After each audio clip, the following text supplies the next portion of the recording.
بسم اللہ الرحمن الرحیم. ثم قال ان سجد للسلطان فإن كان قصده التحية والتعظيم دون الصلاة لا يكفر. الامور بمقاصدها کے قاعدے کے تحت جزیات کو ذکر کرتے ہیں. ان جزیات میں سے ایک جزیہ یہ بھی ہے جو قاضی خان رحمہ اللہ نے ذکر کیا ہے، وہ یہ ہے کہ ان سجد للسلطان، ایک شخص وقت کے حاکم کو سجدہ کرتا ہے. بعض حکمران جو ہے اپنے رعایا سے اپنے سامنے سجدہ کروا دیتے ہیں. اس طرح اگر کوئی شخص حاکم کے کہنے پر، حکمرانوں کے کہنے پر اس کو سجدہ کر لے تو فإن كان قصده التحیہ والتعظیم، اگر اس کا قصد تحیہ اور تعظیم ہو، یعنی صرف اور صرف بادشاہ کی عظمت کو ظاہر کرنا ہو، اس کی تعظیم کرنی ہو، اس کو سلام کرنا ہو، دون الصلاۃ، اس کی عبادت کرنا مقصود نہ ہو، تو لا یکفر، تو اس صورت میں وہ کافر نہیں ہوگا، سجدہ کرنے والا کافر نہیں ہوگا. لیکن اگر عبادت مقصود ہو، جس طرح نماز اللہ کے لیے پڑھی جاتی ہے اس طرح بادشاہ کے لیے پڑھنا مقصود ہو، تو پھر اس صورت میں یہ کفر ہے، کیونکہ اس میں عبادت کے اندر دوسرے کو شریک کیا، تو شرک فی العبادت بھی کفر ہے. لہذا اس صورت میں پھر کیا ہو جائے گا؟ کفر ہو جائے گا. اصلہ امر الملائکہ بالسجود لآدم وسجود اخوت یوسف علیہ السلام. یہاں جو بتلا رہے کہ تعظیم اور تحیہ کی بنا پر اگر سجدہ کیا جائے تو کفر نہیں ہے، لیکن اگر عبادت اور نماز کے طور پر غیر اللہ کو سجدہ کیا جائے، بادشاہ کو سجدہ کیا جائے تو پھر کفر ہے. اس کی وجہ یہ ہے کہ اصلہ امر الملائکہ بالسجود لآدم، فرشتوں کو جو حکم تھا سجدہ کرنے کا لآدم، آدم علیہ السلام کے سامنے، وسجود اخوت یوسف علیہ السلام، اور حضرت یوسف علیہ السلام کے بھائیوں کا یوسف علیہ السلام کو سجدہ کرنا، یہ اس کا اصل ہے. چونکہ سجدہ تعظیمی کا تصور ماقبل شریعتوں کے اندر موجود ہے، لہذا سجدہ تعظیمی کفر نہیں ہوگا، سجدہ تعظیمی کفر نہیں ہوگا. اس کا گناہ ہونا الگ مسئلہ ہے، لیکن وہ موجب کفر نہیں ہے. حرام ضرور ہے، ناجائز ضرور ہے، حرام ہے، ناجائز ہے، لیکن اگر کوئی کر لے تو اس سے کوئی کافر نہیں ہوتا. اس نے گناہ کا ارتکاب کیا، بڑا جرم کیا، اس کو ایسا نہیں کرنا چاہیے تھا. اللہ کے یہاں گنہگار بن گیا، لیکن کافر کا فتویٰ اس کے اوپر نہیں لگے گا. جب سیدھے سے مقصد کیا ہو؟ تعظیم اور تحیہ مقصود ہو، عبادت مقصود نہ ہو. اب یہاں دیکھیے صرف نیت کے فرق نے مسئلے کے حکم کے اندر تبدیلی پیدا کر دی. سمجھ گئے؟ اسی بنا پر کہتے ہیں الامور بمقاصدها. ایک بات یہاں یاد سمجھ لینا چاہیے کہ یہ جو یوسف علیہ السلام کو سجدہ کیا گیا بھائیوں کی طرف سے اور والدین وغیرہ کی طرف سے، اور اس طرح آدم علیہ السلام کو فرشتوں نے سجدہ کیا، یہ سجدہ تعظیمی تھا، یہ بطور عبادت کے نہیں تھا. اس کی وجہ یہ ہے کہ کفر قبیح لعینہ ہے، کفر قبیح لعینہ ہے، اور قبیح لعینہ کسی بھی شریعت کے اندر کبھی بھی مشروع نہیں رہا. قبیح لعینہ کسی بھی شریعت میں کبھی بھی مشروع نہیں رہا. لہذا یہ سجدے کا تصور غیر اللہ کی طرف جو ماقبل شریعتوں کے اندر پایا جاتا ہے، اس سے سجدہ تعظیمی مراد ہے، سجدہ عبادت والا سجدہ مراد نہیں ہے. سمجھ گئے؟ اس لیے کہ وہ صریح کفر ہے، اور کفر قبیح لعینہ ہونے کی وجہ سے اس کا حکم نہیں دیا جا سکتا. اللہ نے قبیح لعینہ کا حکم کبھی دیا ہی نہیں. یہ ممکن ہی نہیں کہ کیا ہے، قبیح لعینہ کا حکم کسی شریعت کے اندر دے دیا جائے. سمجھ گئے؟ بہرحال یہ انتہائی باریکی ہے. بعض حضرات کہتے ہیں قبروں کو سجدہ کیا کافر ہو جاؤ گے، یہ ہو جائے گا، وہ ہو جائے گا. تو یہ تشدد ہے. گناہ ضرور ہے اور حرام کام ضرور ہے، لیکن اس کی وجہ سے کوئی کافر نہیں ہوتا اگر تعظیم مقصود ہو. ادب مقصود ہو، تحیہ مقصود ہو، اور اگر عبادت مقصود ہو تو پھر کفر ہے. ٹھیک ہے. بعض اقوام میں روایتیں ہوتی ہیں، جیسے کہ بعض افغانیوں کے یہاں یہ ان کا رواج ہے کہ عید کے موقع پر، خوشی کے موقع پر وہ اپنے بڑوں کے ہاتھ چومتے ہیں. بعض حضرات جنہیں جھک کر پیروں تک چوم لیتے ہیں. تو یہ جھکنا جائز نہیں ہے، لیکن اگر ادب اور احترام کی بنا پر ہو اور قسم قوم کا رواج ہو، اس کو صرف بطور رواج کے لوگ کرتے ہو، کوئی عبادت نہیں سمجھتے، اور کوئی جو ہے نا شرک کے درجے پر کوئی اس کو نہیں مانتا، بس صرف اور صرف اپنے بڑوں کی عزت اور توقیر کرنا مقصود ہو، تو اس صورت میں یہ اس کے اوپر کفر کا اور ناجائز کا اور حرام کا اور بدعتی کے فتوے نہیں لگیں گے. اب بات سمجھ میں نہیں ہے؟ اللہ اکبر کبیر. اس بارے میں انسان کو وسیع النظر ہونا چاہیے. یہ بات یاد رکھیے کہ اسلام نام ہے اعتدال کا. بہت سارے لوگ جو ہے نا بہت زیادہ نیک بن جاتے ہیں اور ہر چیز کے اوپر ہر چیز کو کہتے ہیں یہ ناجائز ہے، یہ حرام ہے، یہ بدعت ہے، یہ فلاں ہے، یہ ڈنگے ہے. بھائی اسلام کی خرخائی میں آپ اتنے بھی نہ بڑھے کہ آپ غلو تک پہنچ جائے. لا تغلو فی الدین، دین کے اندر غلو کی بھی اجازت نہیں ہے. اور حدیث میں ہے لیشاد الدین احد الا غلبہ، دین کا مقابلہ بھی نہیں ہو سکتا. لہٰذا ایک اعتدال کا دین ہے، اس کو اعتدال کی حالت پر رہنے دو. سمجھ گئے؟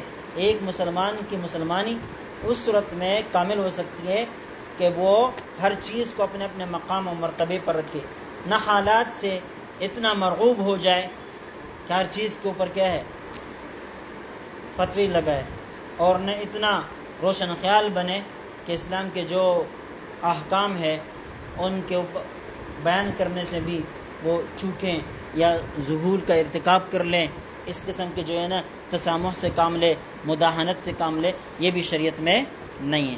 جو چیز جس حد تک ہے اس حد پر رکھ لینا چاہیے. اب بعض حضرات کہتے ہیں کہ وسیلہ ناجائز ہے. وسیلہ ناجائز کیوں ہے؟ اس لیے کہ یہ ناجائز کا باعث بن رہا ہے. کیا بن رہا ہے؟ ناجائز کا باعث بن رہا ہے. قبرستان جانا ناجائز ہے. کیوں ناجائز ہے؟ اس لیے کہ ناجائز عمل کا باعث بن رہا ہے. بھائی دیکھیں، شریعت نے اس کو جس مقام پر رکھا ہے اسی مقام پر رکھو اس کو. وسیلہ کو ناجائز عمل کا ذریعہ مت بناؤ، قبرستان جانے کو ناجائز عمل کا ذریعہ نہ بناؤ. لیکن اس خوف کی وجہ سے آپ اس جائز کام کو ناجائز قرار دے دیں، اس کی بھی شریعت نے اجازت نہیں دی. اس کی بھی شریعت نے اجازت نہیں دی. اسی کو اعتدال کہتے ہیں کہ نہ آپ کس سے اتنا خوف زدہ ہو جائیں تو اس خوف زدگی کی وجہ سے آپ شریعت کے جائز احکام کو بھی ناجائز قرار دے دیں. اور وجہ یہ بیان کرے کہ بھائی ہو سکتا ہے کہ لوگ اس سے فتنے میں پڑ جائے، ہو سکتا ہے کہ لوگ اس سے کفر میں پڑ جائے، ہو سکتا ہے کہ شرک کا دروازہ کھل جائے. بات سمجھ میں نہیں ہے؟ یہ ہو سکتا ہے اگر دیکھا جائے تو پھر تو ہر چیز کیا ہو جائے گی جو ہے نا ممنوع ہو جائے گی، لوگوں کے لیے دین انتہائی مشکل ہو جائے گا. یسروا ولا تعسروا، آسانیاں پیدا کرنے کی کوشش کرو، سختیاں مت کیا کرو. لیکن اتنے میٹھے بھی مت بنو کہ تمہاری وجہ سے اسلام کے احکام کو لوگ پھر حکم ہی نہ سمجھیں، اور اتنے سخت ہی نہ بنو کہ لوگ نفرت کرنے لگ جائے. پھر لوگ کہتے ہیں یار کس بات پر عمل کریں گے. ہر چیز کو اگر ڈراؤنے انداز میں پیش کرو گے نا، پھر لوگوں کے دل پک جاتے، کہتے کس بات پر عمل کریں گے. یہاں نہیں تو یہاں پکڑے، ادھر نہیں تو ادھر پکڑے، ادھر نہیں تو ادھر پکڑے، لہذا ساری پکڑ ہی رہے. اب بات سمجھ میں نہیں؟ بعض لوگ پھر یہاں تک پہنچ جاتے ہیں. تو آپ دین کو اعتدال کی صورت میں پیش کریں تو لوگ نفرت کے مقام تک نہیں پہنچیں گے. اب بات سمجھ میں نہیں ہے؟ جہاں آپ سمجھتے ہیں کہ یہاں سارے لوگ یہ تعقل پسند ہے، تو وہاں عقلی بنیادوں پر، سائنسی بنیادوں پر اگر آپ اپنی تقریر کو مزین کر سکتے ہیں، پیش کر سکتے ہیں، تو پیش کرنے کی کوشش کریں تاکہ سامنے والے آدمی اسے قبول کر لے، مان جائے، تسلیم کر لے. قرآن پاک کی اسلوب بیان یہی ہے. کبھی کبھی حکمتیں بیان کر دیتا ہے، کبھی کبھی جو ہے نا جزا اور سزا کی باتیں ذکر کر دیتا ہے، کبھی کبھی خوشخبریاں دیتا ہے، کبھی کبھی وعید سنا دیتا ہے. یہ ساری چیزیں کیوں ہیں؟ کیونکہ اسلام اور قرآن کا مخاطب صرف علماء تو نہیں ہے، صرف مسلمان نہیں ہے، صرف عربی نہیں ہے، صرف سمجھدار قسم کے لوگ نہیں ہیں، گنوار قسم کے لوگ بھی ہیں، بکریاں چرانے والے چرواہے بھی ہیں، اونٹوں کے ساتھ رہنے والے وہ لوگ بھی ہیں، اور پہاڑوں کی چوٹیوں پر رہنے والے لوگ بھی ہیں جنہوں نے کبھی زندگی کے اندر کوئی ترقی پسند یہ سہولیات دیکھی ہی نہیں، وہ لوگ بھی قرآن کے مخاطب ہے، وہ لوگ کیا ہے؟ قرآن کے مخاطب ہے۔ اور ڈاکٹر، انجینئر، سیاستدان، سائنسدان، دنیا بھر کے جتنے بھی بڑے طاقتور قسم کے دماغ ہے، قرآن ان کو بھی مخاطب کرتا ہے۔ تو اب بعض باتیں جو وہ دیہاتیوں والوں سے کرتے، دیہات والوں سے کرتے، وہ باتیں شہر والوں سے نہیں کرتے۔ شہر والوں کی جو باتیں ہوتی ہیں وہ دیہات والوں کی نہیں ہوتی۔ اللہ رب العزت نے یہ سارے اسلوب قرآن پاک کے ہر صفحے کے اندر بکھیر بکھیر کر رکھ دیا، تاکہ ایک ہی صفحہ کوئی گنوار پڑھے تو اس کو بھی کوئی سبق مل ہی جائے، اور اگر کیا پڑھے، کوئی سائنسدان پڑھے، سیاستدان پڑھے، کوئی ڈاکٹر پڑھے، کوئی انجینئر پڑھے، کوئی عالم پڑھے، کوئی فصاحت و بلاغت کا اشنا آدمی پڑھے، کوئی ادیب، کوئی شاعر پڑھے، ہر ایک اس سے کیا ہو؟ متاثر ہو سکے۔ اب بات سمجھ میں نہیں ہے؟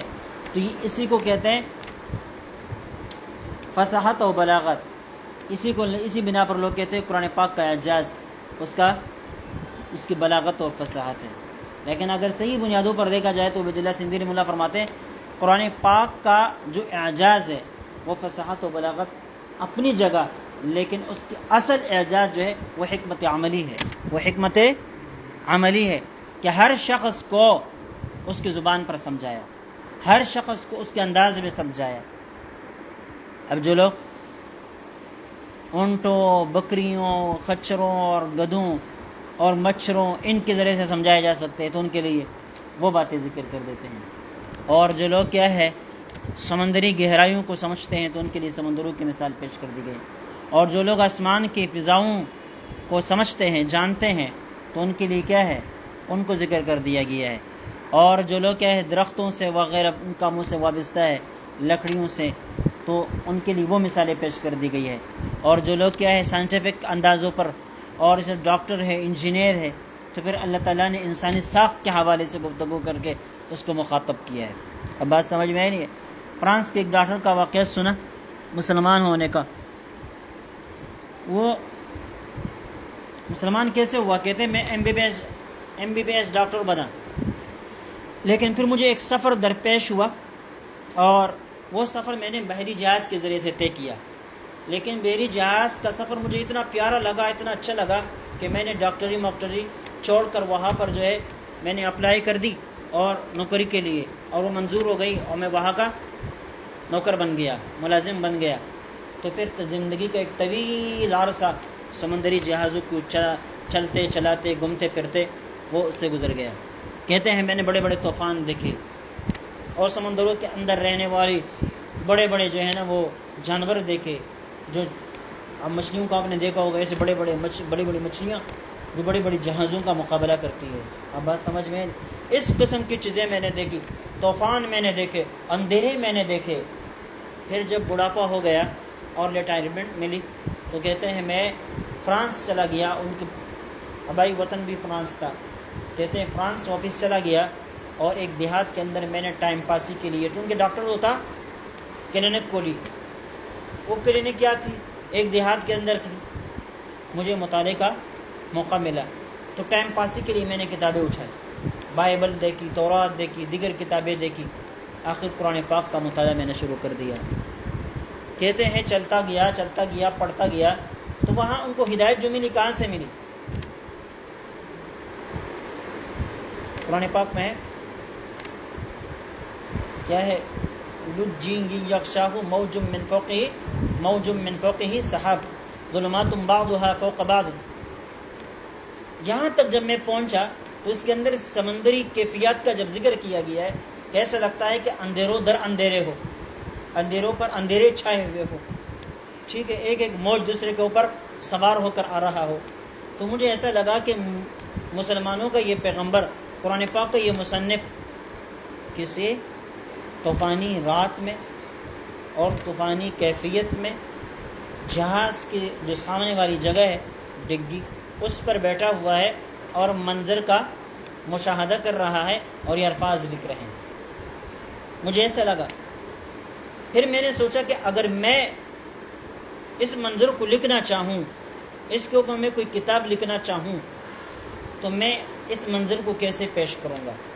تو سوچتا رہا تو مجھے اس بات کا اندازہ ہوا کہ اگر میں اس پر کتاب لکھنا چاہوں اور یہ منظر جو قرآن پاک نے پیش کیا ہے، یہ منظر میں اپنے الفاظ میں لوگوں کے سامنے لانا چاہوں تو اس کے لیے ہزاروں صفحات بھی کم ہے۔ ہزاروں صفحات کیا ہے؟ لیکن قرآن پاک نے 2 لکیر کے اندر وہ کچھ بلاغت و فصاحت سمو دیا ہے کہ اس کا کوئی مقابلہ نہیں۔ کہتے ہیں یہاں سے میں نے یہ سوچنا شروع کر دیا کہ اب میں نے چونکہ یہ سنا تھا کہ مسلمانوں کا پیغمبر جو ہے وہ عرب میں آئے ہوئے تھے، عرب کے اندر کوئی سمندر ہے ہی نہیں، عرب کے اندر کوئی سمندر ہے ہی نہیں، تو اس لیے کہتے ہیں میں نے مسلمانوں سے ملاقاتیں شروع کر دی۔ میں نے ان سے پوچھا کہ تمہارا پیغمبر جو ہے کون سے سمندر میں گیا ہے، کون سے سمندر کا سفر کیا ہے، کون سے سمندر میں نہایا ہے؟ تو مسلمانوں نے بتایا کہ ہمارے پیغمبر نے کبھی سمندر میں نہایا ہی نہیں، دیکھا ہی نہیں، سفر ہی نہیں کیا۔ اب بات سمجھ میں آئی نہیں ہے؟ تو پھر کہتے ہیں مجھے یقین ہو گیا کہ یہ کسی شخص کی بات نہیں ہے، کسی انسان کی بات نہیں ہے کہ اتنے بڑے منظر کو جس ہزاروں صفحات کے اندر بیان نہیں کیا جا سکتا وہ 3 لکیروں کے اندر بیان کر دیا جائے، یہ انسان کی بس کی بات نہیں۔ تب مجھے تھوڑا سا یقین ہونے لگا کہ یہ پیغمبر کو جو قرآن انہوں نے خود نہیں لکھا، اللہ تعالیٰ نے دیا ہے۔ تب مجھے یقین ہونے لگا۔ کہتے یہاں سے پھر میں نے دیگر کتابوں کا مطالعہ شروع کیا، پھر وہ مسلمان۔ اب یہاں دیکھیں وہ 18 پارہ پار کر دیتا ہے، آدھی سے زیادہ پڑھ لیتا ہے، لیکن ہدایت نہیں مل رہی۔ 3 لکیروں سے اس کو ہدایت مل رہی، 3 لکیروں سے اس کو ہدایت مل رہی۔ اس طرح آپ دیکھیں وہ جو خلقنا الانسان من سلالۃ من طین، اس آیت کو آپ دیکھیں، اس کے اندر انسانی ساخت کا ذکر کیا گیا ہے۔ پھر ثم خلقنا العلقۃ مضغۃ فخلقنا المضغۃ عظاما فکسونا العظام لحما ثم انشأناه خلقا آخر۔ یہ آیت آج جدید دنیا ہے کہ پیٹ کے اندر بننے والا بچہ ایک ایک لمحہ، ایک ایک منٹ، ایک ایک سیکنڈ کا لوگ اندازہ لگا لیتے ہیں۔ ایک ایک سیکنڈ کے اندر کتنی تبدیلیاں ہوتی ہیں، منٹ کے اندر کتنی تبدیلیاں ہوتی ہیں، کتنے گھنٹے کے اندر کتنی تبدیلیاں ہوتی ہیں۔ یہ ساری چیزیں آج کیمرے کی آنکھ میں محفوظ ہیں اور ساری چیزیں دیکھی جاتی ہیں، لیکن جو قرآن پاک نے بیان کیا اس مقصد کو اور اس منظر کو، اس حقیقت کو کوئی جھٹلا نہیں سکتے۔ تو جو لوگ تحقیق کرتے چلے جائیں گے جو ان کے اوپر کیا ہے۔ اب یہ آیت جو ہے نا ہماری سمجھ کے لیے نہیں ہے کہ ہم نہیں جانتے کہ ماں کے پیٹ کے اندر بچہ کیسے بنتا ہے، وہ تو اللہ تعالیٰ ایک نعمت کے طور پر ہمارے سامنے ذکر کر دیتا ہے کہ ایسا ہے۔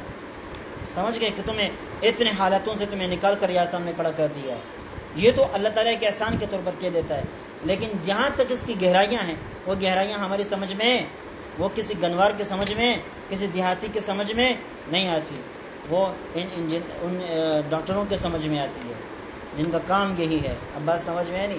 یہی اس قسم کی آیتیں ان کے سمجھ، ان کے فہم اور ان کے ہدایت کا ذریعہ بنتی ہیں۔ اب آئی بات سمجھ میں؟ تو ہر قرآن پاک کا اسلوب یہ ہے، اسلوب بیان یہ ہر شخص کو اس کے طرز میں مخاطب کیا، اس کے طرز میں کیا کیا؟ مخاطب کیا ہے۔ ٹھیک ہے، بہرحال تو اس بات کو سمجھنے کی ضرورت ہے۔ ڈائریکٹ قسم کے فتوے لگانا یہ مسلمان کا مزاج نہیں ہے۔ ایک عالم دین اور محتاط قسم کے مفتی کا یہ عمل نہیں ہو سکتا۔ وَلَوْ أُكْرِهَ عَلَى السُّجُودِ لِلْمَلِكِ بِالْقَتْلِ، بادشاہ کے سامنے سجدہ کرنے کے لیے اگر کسی کو مجبور کیا گیا کہ بھئی تمہیں قتل کر دیا جائے گا، سجدہ کر لو ورنہ قتل کر دیا جاؤ گے، فَإِنْ أَمَرُوهُ بِهِ عَلَى وَجْهِ الْعِبَادَةِ، بس اگر سامنے والوں نے عبادت کی نیت سے، عبادت کے طریقے پر سجدہ کرنے پر اس کو مجبور کیا کہ تم سجدہ کرو اور عبادت کی بنا پر کرو، یا عرف اور رواج یہ ہو کہ عبادت ہی کے طور پر سجدہ کر دیا جاتا ہے، تو فالصبر افضل کمن اکرہ علی الکفر، تو اب یہاں اپنے آپ کو اس سجدے سے روک کے رکھنا، صبر کرنا۔ صبر کا مطلب کیا ہے؟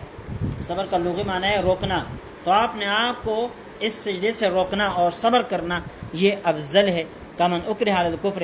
یہ بالکل ایسا ہے جیسے کسی کو صراحتاً کفر کے اوپر مجبور کیا جائے، تو پھر عزیمت کا راستہ یہ ہے کہ کفر لفظ نہ کہا جائے، لیکن رخصت کا راستہ یہ ہے کہ اگر آپ نے کر دیے تو کافر نہیں ہوں گے جب اطمینان قلبی حاصل ہو۔ وَإِنْ كَانَ لِلتَّحِيَّةِ اگر عمومی طور پر بادشاہ کے سامنے سجدہ کیا جاتا ہے لیکن تعظیمی سجدہ کیا جاتا ہے عبادت کے طور پر نہیں، فالافضل السجود، تب اس صورت میں سجدہ کر کے اپنی جان بچانا لازم افضل ہوگا۔ کیا ہوگا؟ دیکھیں فرق نیت سے آیا، اگر نیت عبادت کی ہے تو پھر عزیمت کا راستہ اختیار کرنا افضل ہوگا، لیکن اگر نیت عبادت کی نہیں، رسم و رواج عبادت کی نہیں، صرف تعظیمی ہے، تو پھر اس وقت میں جان بچانا لازمی ہوگا، اور جان بچانا افضل ہوگا کہ آپ جان بچائے اور سجدہ کر لیں، جان بچائے اور سجدہ کر لیں۔ اب بات آئی سمجھ؟ اللہ اکبر کبیر۔ وقالوا الاکل فوق الشبع حرام،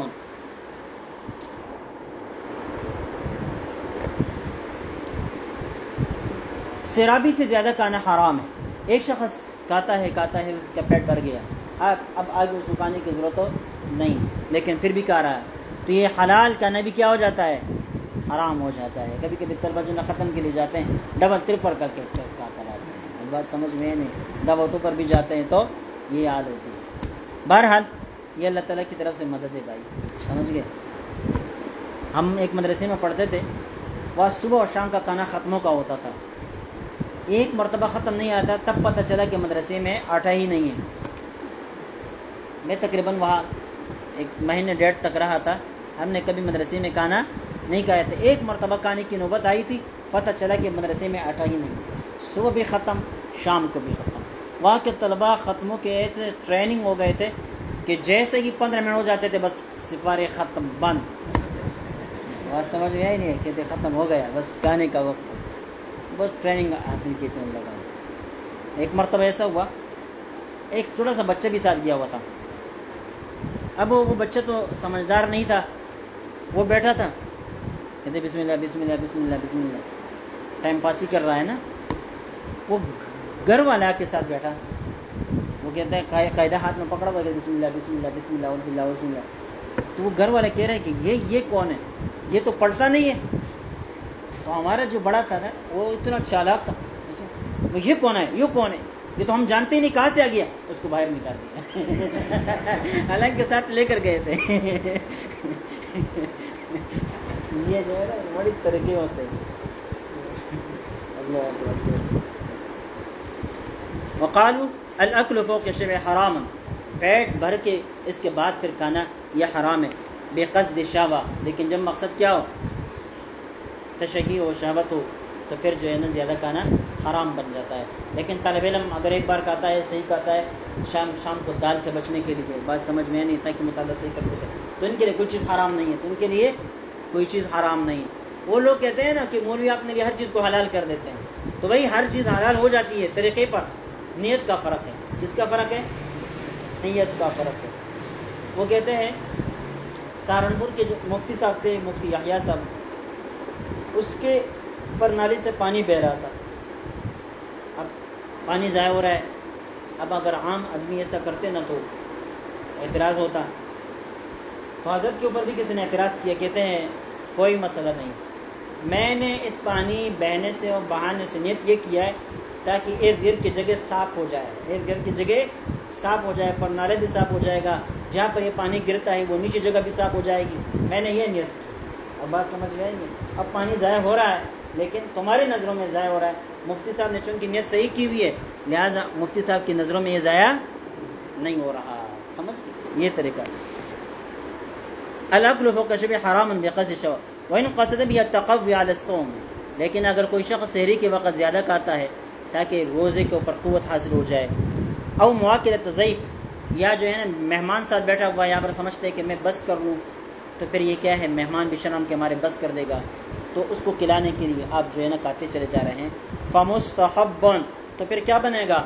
اب دیکھیں، اب ایک چیز حرام تھی لیکن اب نیت کے بدلنے کی وجہ سے وہ کیا ہو گئی؟ حلال ہو گئی۔ اللہ اکبر کبیرہ۔ البتہ اتنی سی بات ہے کہ کھانا بالکل چھوڑ دینا یہ بھی ناجائز اور حرام ہے، کھانا بالکل چھوڑ دینا بھی کیا ہے؟ ناجائز اور حرام ہے۔ اور اس طرح یہ بھوک ہڑتال جو کہ کیے جاتے ہیں، اتنا کھانا لازمی ہے جس کے ذریعے سے آپ زندہ رہ سکیں، اور اپنی زندگی بچانے کے لیے پھر اضطرار کی حالت میں حرام چیز بھی حلال ہو جاتی ہے، اس کی رسم ہو جاتی ہے، اس کا کھانا استعمال کرنا جائز ہو جاتا ہے۔ اب اگر کوئی شخص بہت صوفی بنا ہوا ہے، اضطرار کی حالت تک پہنچ کر بھی وہاں پر کوئی حرام چیز کا استعمال نہیں کرتا تو کیا ہوگا؟ گنہگار ہوگا۔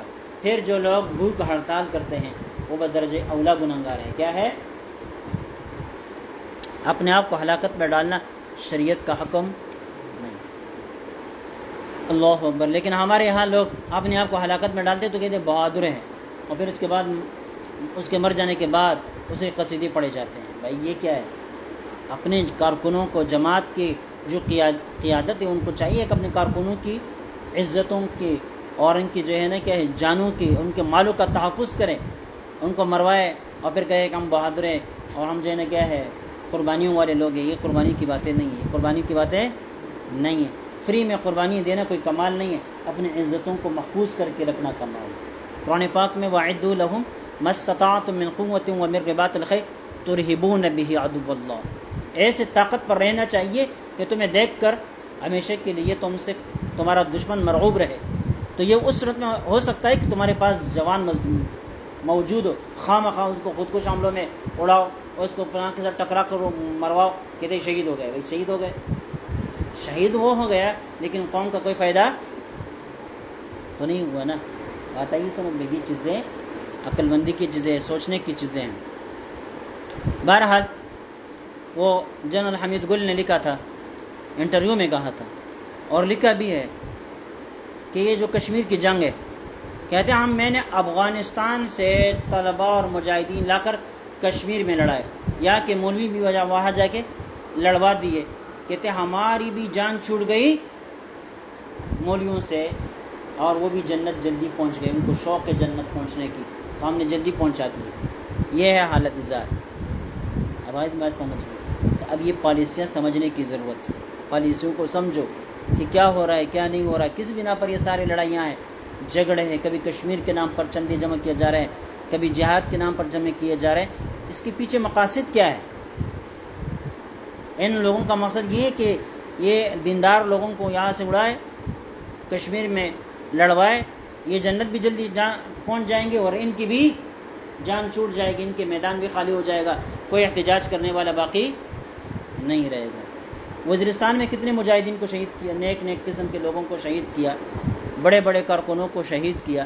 فرض کر لو کہ اگر وہ نوجوان آج ہوتے تو اس قسم کے حالات سے ہمیں گزرنا ہوتا؟ ہم ان کو ہر جگہ ہر جابر کے سامنے لا کے کھڑا کر سکتے تھے کہ بھئی ہمارے نوجوان ہیں، اور اگر تم ایسا کرو گے تو تمہیں اس طرح سبق سکھایا جائے گا۔ لیکن آج ہمارے پاس ایسے نوجوان نہیں رہے جو طیب وزیرستان میں، باجوڑ میں اور سوات میں بغیر کسی فائدے کے دنیا سے رک سکتے تھے۔ بات آئیے سمجھ میں؟ خود شہید ہوئے، خود ان کو شہادت ملی، خود ان کو ثواب ملا ہوگا، وہ اب ان کے عقیدے پر ہے، ان کی نیت کے اوپر ہے، لیکن ان کی قربانیوں سے امت کو کوئی فائدہ، ملک کو کوئی فائدہ، دینی مدارس کو کوئی فائدہ نہیں پہنچا بلکہ اور بدنامی ہو گئی۔ تو اس طرح اپنے کارکنوں کو محفوظ کرنا، ان کی عزتوں کی حفاظت کرنا، ان کی مالوں کی حفاظت کرنا، ان کی جانوں کی حفاظت کرنا، یہ کمال ہے۔ اب بات سمجھ میں؟ ہر ایک جگہ کے اپنے اپنے تقاضے ہوا کرتے ہیں۔ وہ آپ مشہور واقعہ میں آپ کو سناتا ہوں۔ ایک صحابی ہے، وہ گئے تھے، پکڑے گئے، تو میرے خیال سے عبداللہ بن حذافہ تھے یا کوئی اور صحابی تھے، تو ان سے کہا گیا کہ بھائی سجدہ کر لو بادشاہ کے سامنے۔ سجدہ کرنے سے انکار کر دیا، ایسا نہیں ہوگا۔ پھر کہنے لگے، اس کے سامنے جو ہے آدمی کو لائے اور ابلتے ہوئے تیل کے اندر ڈالا اور ان کو کیا کر دیا؟ قتل کروا دیا، بلکہ تیل کے اندر ان کو پگھلا دیا۔ ان کو بتایا کہ تمہارا بھی یہ حال ہوگا، تم بادشاہ کی بات مانو تو سجدہ کر لو۔ تو انہوں نے کہا کہ ایسا نہیں کروں گا، جان کا مسئلہ ہے، صرف ایک جان کی قربانی ہے، دے دی جائے گی لیکن کفر کو اختیار نہیں کیا جائے گا۔ اس طرح اور بھی بہت سارے مطالبے کیے، لیکن آخر میں ایک مطالبہ ایسا کیا کہ تم بادشاہ کے سر کو بوسہ دے دو اور تمہاری بخشش ہو جائے گی۔ تو انہوں نے کہا دیکھیں میرے بخشش کا مسئلہ نہیں ہے، میرے ساتھ جو دیگر قیدی ہے اگر ان کو آزادی دلائی جاتی ہے تو پھر بادشاہ نے کہا ٹھیک ہے، ان کو بھی آزادی دلا دی جائے گی، آپ بادشاہ کے سر کو بوسہ دیں۔ تو انہوں نے پھر کیا کیا؟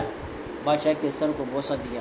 قوم کو بچانا مقصود تھا، قوم کو بچانا مقصود تھا، ورنہ اپنی ذات کے لیے تو وہ تو ابلتے ہوئے تیل کے اندر کودنے کے لیے تیار تھا، اور جو ہے ہر قسم کی پھانسی پر چڑھنے کے لیے تیار تھا، لیکن جب قوم کی جان بچانے کی بات آئی تو پھر انہوں نے کیا دیا؟ بادشاہ کے سر کو بوسہ دیا۔ اور پھر جب مدینہ منورہ تشریف لے کر آئے تو ان کا استقبال بھی ہوا، اور حکم ہوا کہ بھئی آپ لوگ ان کے سر کو بوسہ دے دیں کہ تمہاری یہ جان بچانے کا ذریعہ بن گیا ہے۔ تو یہ ہے چیزیں، اصل بنیادی باتیں، پالیسیاں سمجھنے کی ضرورت ہے۔ یہ جو ہے نا اتنا متقی و پرہیزگار بن جائے اور اتنے بے خبر بن جائے کہ تمہارے ساتھ لوگ کھیلنا شروع کریں، تمہاری تقویٰ سے لوگ غلط فائدہ اٹھانا شروع کر دیں، تمہاری صوفیت کو لوگ اپنے کام میں استعمال کر لیں، تم سمجھ رہے ہو کہ میں بڑا صوفی ہوں، اور وہ لوگ آپ کو استعمال کرے، یہ کوئی کمال کی بات نہیں ہے، ٹھیک ہے۔ قال والکافر اذا ترس بمسلم، کوئی کافر جب مسلمان کو اپنا ڈھال بنائے، جیسے کہ آج کافروں کی افواج کے اندر بھی مسلمان فوجی موجود ہیں۔ اب مسلمان اور کفار کا آپس میں جنگ ہو، اختلاف ہو، لڑائی ہو، اس طرف سے بھی مسلمان لڑ رہے ہیں، اس طرف سے بھی کیا لڑ رہے ہیں؟ کون لڑ رہے ہیں؟ مسلمان لڑ رہے ہیں، یا ان کو لڑنے پر مجبور کیا جا رہا ہے۔ تو فَإِنْ رَمَاهُ مُسْلِمًا، اب ایک مسلمان اس کو مارتا ہے تو فَإِنْ قَصَدَ قَتْلَ الْمُسْلِمِ حَرُمًا، اب یہاں کا مجاہد جب دشمن افواج کے اوپر حملہ کرتا ہے اور اس کے اندر مسلمان بھی سامنے آتے ہیں، مسلمان بھی مارے جاتے ہیں، تو اب یہاں دیکھنا یہ ہوگا کہ یہ غازی، یہ مجاہد جو فائرنگ کرتا ہے، وار کرتا ہے، بم وہ کرتا ہے، پھینکتا ہے وغیرہ وغیرہ، اس کی نیت کیا ہے؟ کفار کو مارنے کی نیت ہے، یا اس مسلمان کو جو سامنے کیا ہے، فوج کی صورت میں سامنے آیا ہے مسلمان، اور یہ جانتا ہے کہ وہ مسلمان ہے، اس کو مارنا مقصود ہے۔ اگر مسلمان کو مارنا مقصود ہے تو حرمہ، تو پھر تو جائز نہیں ہے۔ لیکن وَإِنْ قَصْدَ قَتْلَ الْكَافِرِ لَا، لیکن اگر کافر کو قتل کرنا مقصود ہے تو پھر کیا ہے؟ مسلمان بھی بیچ میں آ جائے تو پھر یہ ناجائز و حرام نہیں ہے۔ البتہ اگر کوئی مسلمان کفار ہی کی طرف سے لڑ رہا ہو تو پھر اس کو قتل جائز ہے۔ اب بات سمجھ میں نہیں، وہ الگ مسئلہ ہے۔ وَلَوْلَا خَوْفُ الْإِلْتَالَ لَأَوْرَدْنَا فُرُوعًا كَثِيرَةً شَاهِدَةً لَمَا اسْتَنبَطْنَاهُ مِنَ الْقَاعِدَةِ، کہتے ہیں کہ اگر ہمیں طوالت کا خوف نہ ہوتا ہم بہت سارے اس قسم کے فروع جزئی مسائل ذکر کر دیتے جو شاہد بن جاتے ہمارے اس قاعدے سے استنباط شدہ مسائل کے لیے۔ وہی الامور بمقاصدها، قاعدہ کون سا ہے؟ الامور بمقاصدها، اس قاعدے کے لیے وہ بہت سارے شاہد اور بہت سارے نظیر اور بہت سارے فروعات ہو جاتے، لیکن طوالت کے خوف کی وجہ سے ہم ذکر نہیں کر رہے ہیں۔ وقال فی باب اللقطہ، لقطہ کے باب میں فقہاء نے لکھا ان اخذها بنیت ردها، ایک شخص کے سامنے کوئی چیز پڑی ہوئی ملی اس کو، اب اٹھانے کا مسئلہ، اٹھائے یا نہ اٹھائے، کہتے ہیں اگر اٹھایا کس نیت سے کہ میں مالک کو واپس کر دوں گا، حل له رفعها، تو پھر اس کے لیے اٹھانا جائز ہے۔ وَإِنْ أَخَذَهَا بِنِيَّةِ نَفْسِهِ، لیکن اگر اپنے لیے لینے کی نیت کرتا ہے تو کان غاصبا آثما، اس صورت میں یہ غاصب تصور کیا جائے گا، آثم گنہگار ہوگا۔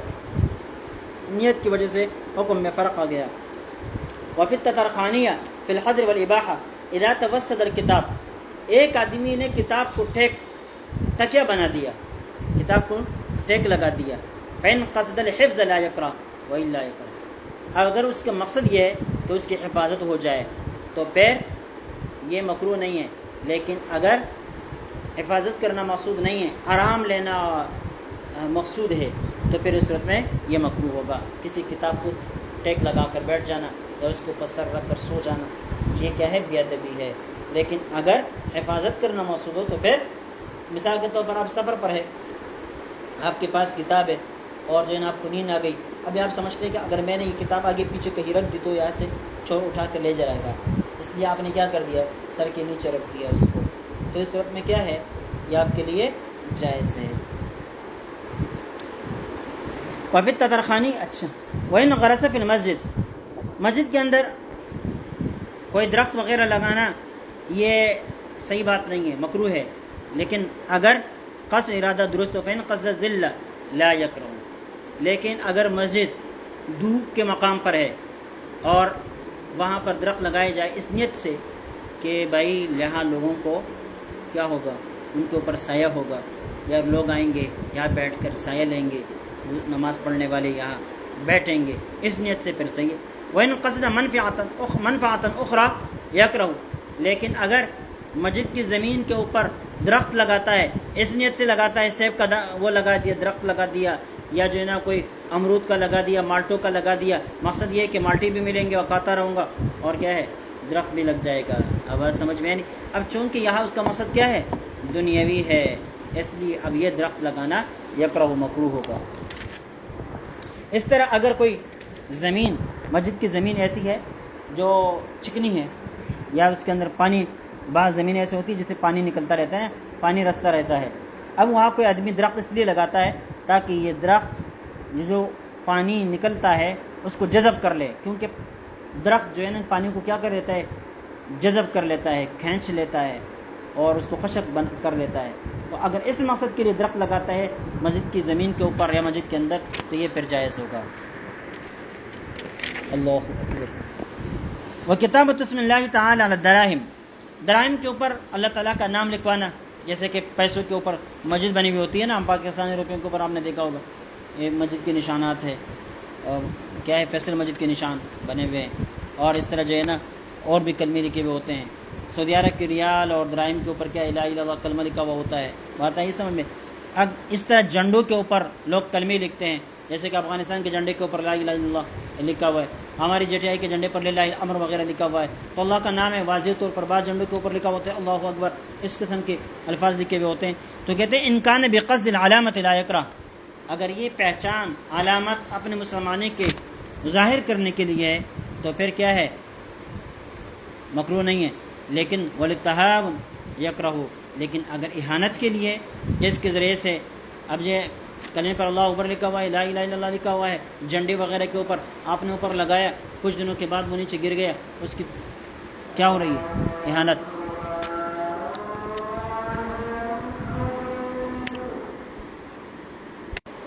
تو یہ بتا رہے ہیں کہ اگر یہ تعاون کی بنا پر، اہانت آمیزی کی بنا پر ہو تو پھر کیا ہے، ناجائز اور حرام ہے، سمجھ گئے؟